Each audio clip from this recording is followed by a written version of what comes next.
It's no secret that if you foam roll your muscles, which are sore, on a regular basis, they get supple. But what's interesting to know is that they have a lot more benefits than just making your muscles supple. For example, it improves your blood circulation. If you foam roll your muscles regularly, it improves your blood circulation, wherein the blood is being driven to that area and away from that area. If you foam roll regularly, your lymphatic drainage, which is also just like your blood circulation, is also going to be boosted, wherein your toxins which are being collected inside your body can be flushed. Also, it can reduce your cellulite if you improve your lymphatic drainage. It also improves lubrication of your joints. That is, if you do foam rolling, the muscles are moving around along with the fascia, which is another connective tissue which is around your joints and your muscles. They get lubricated and the movements are going to become much more freer. It also has a healing effect in reducing inflammation and stress in your body, because if it improves your blood circulation, flushes your toxins, and improves and lubricates your joints, you can imagine that it can also improve your inflammation and stress in your body. Because all of this is happening, it improves your flexibility and also improves the range of motion. If used correctly, this can incredibly heighten your core connections. Here, I'm going to show you some foam rolling flow, which you can use it after or even before any of the activities like running, Pilates, yoga, any sport, or after or before your resistance training. But before we go into this routine, there is a very important thing that you must know about foam rollers. You should know which foam roller to select. There are a lot of options out in the market which are available where you can procure these foam rollers. However, you must know what is the right one for you. According to me, a foam roller should not be too hard or too soft. It should have the right give where you can press your muscle against the foam roller. When it's rolling, your muscle should not feel very painful. It should be painful enough where you can bear it. Don't make your workout or your routine of foam rolling very painful. It should be only to a point where you feel the work happening, your muscle is rolling on the foam and you're feeling the work from inside out. Let's begin this routine.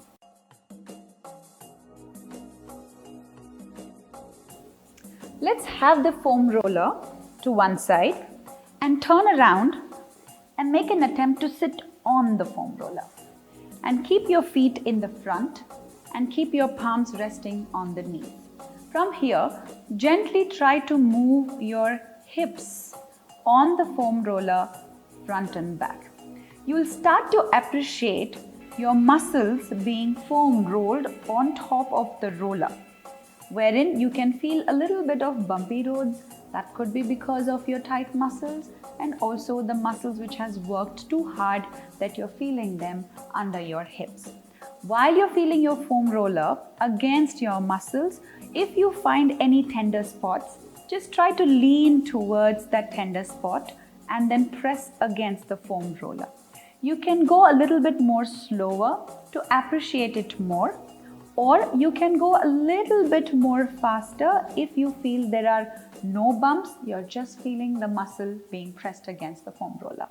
Then you will go towards the other side to check if there are any more bumps here, any tender spots here, and if you find them, just foam roll about 15 to 30 seconds on each of the tender spot. It should be just a tender spot, guys. It should be not a painful spot. If it is painful, back off to a point where you can tolerate that pain and you can foam roll that muscle against the roller. Once you finish, come back in the center and start feeling if there is any difference or not. If there is no difference or you're not feeling any kind of pain around, then you will move on to the second position. In the second position, you will completely roll to one side, completely towards one side of your hip, and take the help of your palm behind.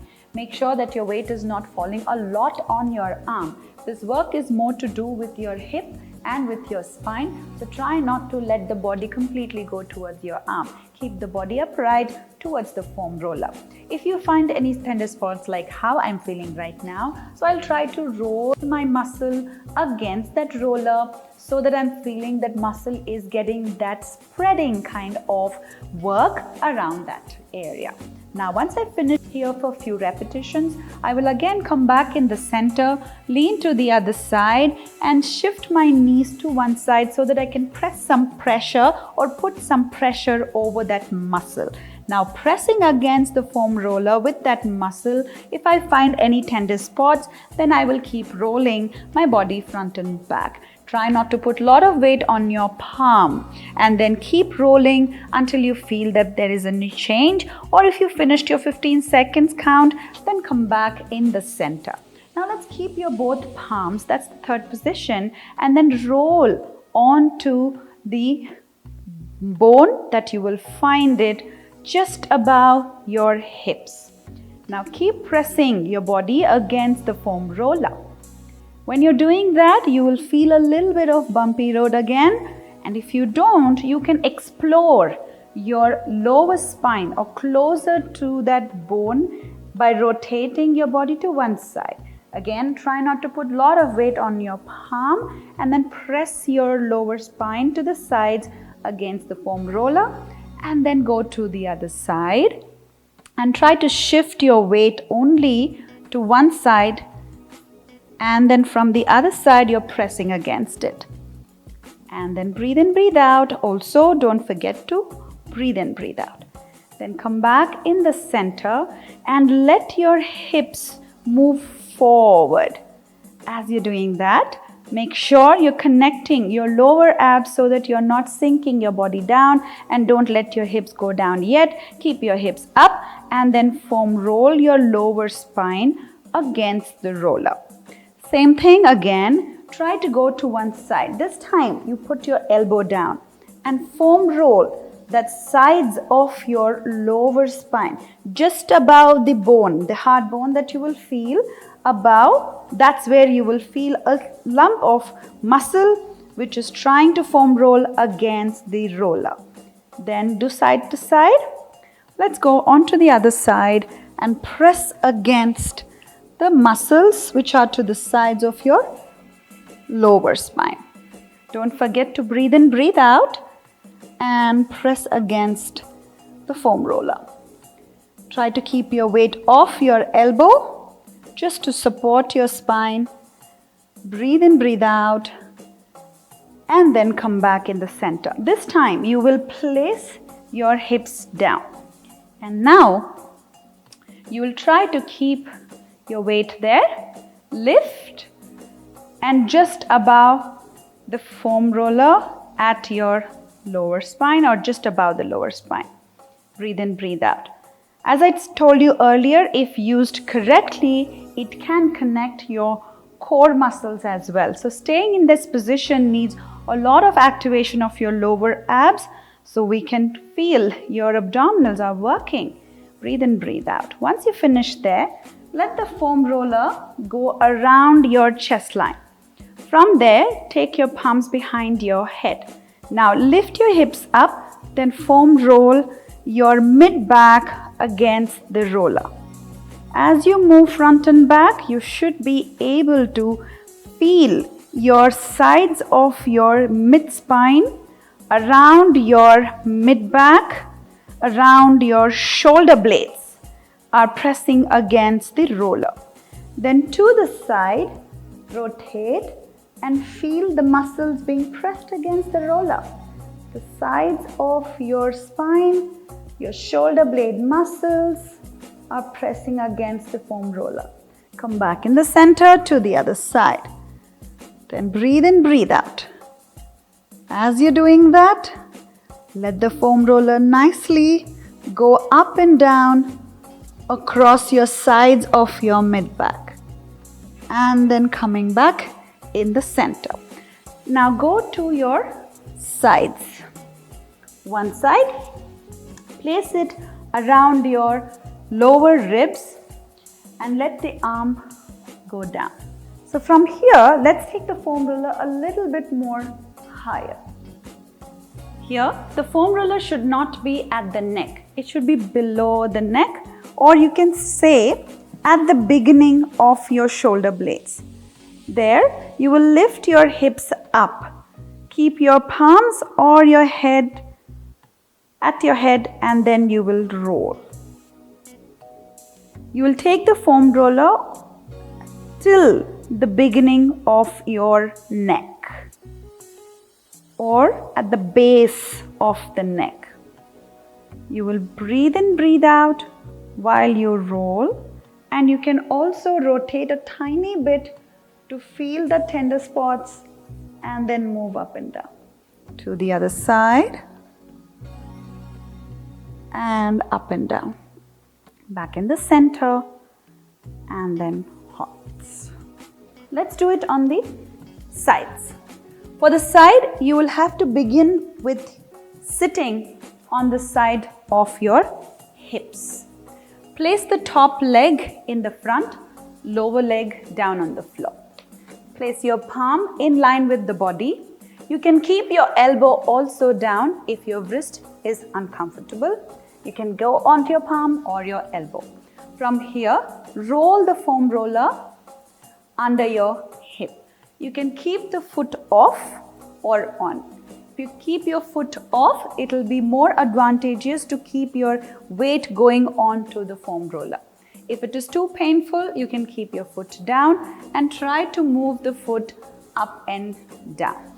Once you finish this area, you can roll the foam roller a little bit more down, and then you can move it up and down. This area is very sensitive. You might feel a lot of pain, so go into the area where you can manage that pain or where you can tolerate that pain. Try not to go too hard. Don't be too hard on yourself. There's a lot of time to get into this, so do one bit at a time. And then once you finish this area, let the foam roller go at the beginning of your hips. From there, you can go on your elbow and then move the foam roller up and down. You can place your foot down and drive the body up and down from your foot and move the body up and down at your shoulder. If your neck is bothering you, just look down to your elbow. Then once you finish here, let's place your both legs down and bend. Let's reach your arm nice and long and bend over. And then now take your arm towards the floor. Let the body be bent over the foam roller. From here, try to open up your body and return back in the center. As you open and close, keep your hips square or keep your hips stacked on top of each other while you're just opening the upper mid-back. Last one, open that nice and above, hold there. From there, open your arm out and return it back in the front and on the top. Continue to open your chest and circle the arm, return it back. Last one, open the arm, make sure that you're not going beyond what you can do. Let's go reverse. As you're rotating your arm, if you're not able to keep touching the floor, that is absolutely fine, but make sure that you're intending to touch the floor with your palms. One more time, open that out and then return it back. Let's do it on the other side. First, you'll start with sitting on the foam roller. The top leg is in the front, the lower leg is nice and straight, either down or up. Then your palm is in line with your shoulder and roll the foam roller to the sides of your thigh. When you're rolling this, you might feel a little bit of pain. If the pain is not tolerable, you can just make it small movements, and in segments you can go down, or you can go in one good line, long line, moving front and back. But if it is uncomfortable, you can go in small segments as well. Please suit yourself. Try not to be too hard on yourself. You can place the foot down and drive the foam roller with your foot as well to be a little bit gentle with yourself. Once you finish that area, you can go down towards the knee. There also, you can roll the foam roller front and back. Breathe in, breathe out. You can keep the foot up or down, up to you, and then moving with your body weight more on the foam roller and the midsection, not so much on the palm. Keep your shoulder away. If you have neck discomfort, you can look down to your palm as well and move it up and down. From there, you will take the foam roller towards the top of your hip bone, and then lie down with your both palms together. From here, just open your upper body and then return back. While you're opening and closing, make sure that your knees are together, your hips are stacked on top of each other. At the last one, you're trying to rotate your arm out and then return it in the front. On the top again, open and then return it back in the front and the top. Last one and return it front and on the top. Let's go reverse. Keep the palm in contact with the floor as it's going closer to the floor. Breathe in and breathe out. One more time. Breathe in and breathe out. Let's go to the next level. The next level is at your ribs, and then you will lie down, palms together. Again, you will open the upper body and then close it. Again, open the upper body and close it. Keep feeling that opening at your ribs and then return back. On the last one, you will open and then open the arms now and then return it back in front. Open that arm and then return it back in the front. Last one in this direction and then return it back. Let's go reverse. Keep the palm in contact with the floor as much as possible, or if it is not possible, try to go towards the floor as you make the circle for the last one. Lift that up and halt it there. Let's take the foam roller a little higher at and around your underarm. Here again, you're doing the same thing. Open up the shoulders and the chest and then return it back. Breathe in to open up and then breathe out to close. The last one, breathe in, hold there. Now open up the arm and then circle that in the front. Open up the arm and circle that in the front. Last one, open that up and then return it back. Let's go reverse from here. Keep the palm in contact with the floor as much as possible. Open the shoulders and in the center. The last one to go to finish it here in the center and halt. Let's go to the next one. Let's foam roll the most common muscles which are always being foam rolled. The quadriceps muscles or the muscles in front of your thighs. So let's begin with going in kneeling position and get the foam roller at the knees or at the beginning of the knees or at the end of your thighs. Then roll forward with your feet still down on the floor, and the foam roller will begin at the lowest part of your thighs. From there, your elbows, try not to sink your body between your elbows. Keep your body up. Let the toes go off and then you foam roll forward and then back. If this is too painful for you, you can still keep your feet down and move forward and back. While you're moving forward and back, don't let your belly hang down. Keep your belly lifted towards the ceiling. Keep your head back up in space. While you're foam rolling that, if you want the inside or the outside of your thighs to be pressed against the foam roller a little bit more, then get your toes together, heels apart position, and move your thighs front and back. Breathe in, breathe out. You will feel different set of muscles being worked when you're keeping your toes together and heels apart. Next is your heels together, toes apart, where you're foam rolling and your different set of muscles are also being worked in this particular position. Breathe in, breathe out as you move your body front and back. Make sure your belly is not hanging down. You're lifting your body towards the ceiling as you foam roll front and back. Come back in the center, that is your feet parallel, and continue to foam roll again front and back. Once you finish there, let the foam roller move a little bit more forward and then move it front and back. Breathe in, breathe out. Breathe in, breathe out. Again, you can do the same thing. Toes together, heels apart. Don't let your upper body sink between your elbows or your shoulder blades. Different set of muscles are helping to work front and back. Then heels together, toes apart. Breathe in, breathe out. And move front and back. And then lower your knees down.